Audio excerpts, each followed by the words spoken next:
नगर निगम रोहतक को रिहायशी इलाकों में बेधड़क चल रहे कोचिंग सेंटरों पर शिकंजा कसने की बात कहे लंबा समय बीत गया है। शहर के कुछ चिन्हित कोचिंग सेंटरों को नोटिस भी थमाए गए थे।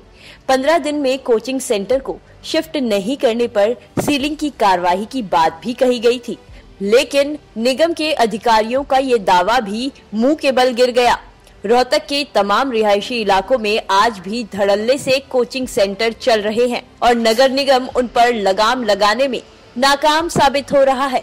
नगर निगम रोहतक के कमिश्नर धीरेन्द्र खड़गड़ा ने प्रेस कॉन्फ्रेंस कर ये बयान दिया था कि जल्द ही रिहायशी कॉलोनियों से कोचिंग सेंटर हटाए जाएंगे, लेकिन कमिश्नर साहब के ये दावे भी अब हवाई साबित हो रहे हैं।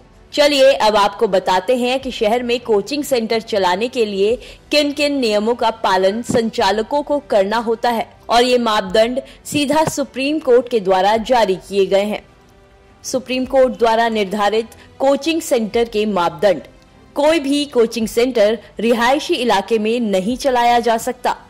कोचिंग सेंटर आवागमन का रास्ता कम से कम भी 40 फुट का होना चाहिए। कॉमर्शियल बिजली का कनेक्शन व प्रॉपर्टी टैक्स आदि देय होना चाहिए और सबसे अहम, पड़ोस में रहने वालों की एनओसी यानी कि नो ऑब्जेक्शन सर्टिफिकेट संचालक को लेना होगा। रोहतक में शायद ही कोई ऐसा कोचिंग सेंटर हो जो इन सभी गाइडलाइंस पर खरा उतरता हो।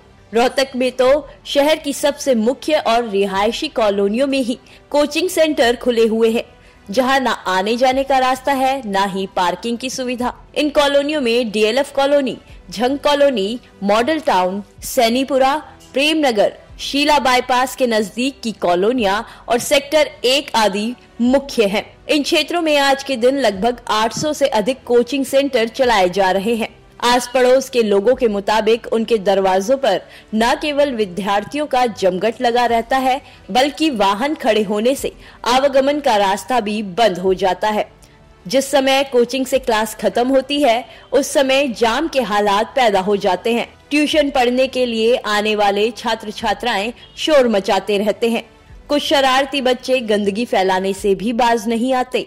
यहाँ तक कि इनकी आड़ में असामाजिक तत्व भी कोचिंग सेंटर के आसपास नजर आते हैं, जिसकी कई बार शिकायत पड़ोसी नगर निगम से कर चुके हैं, लेकिन जाने क्यों फिर भी नगर निगम के अधिकारी कोचिंग सेंटर्स पर लगाम लगाने से कतराते नजर आ रहे हैं।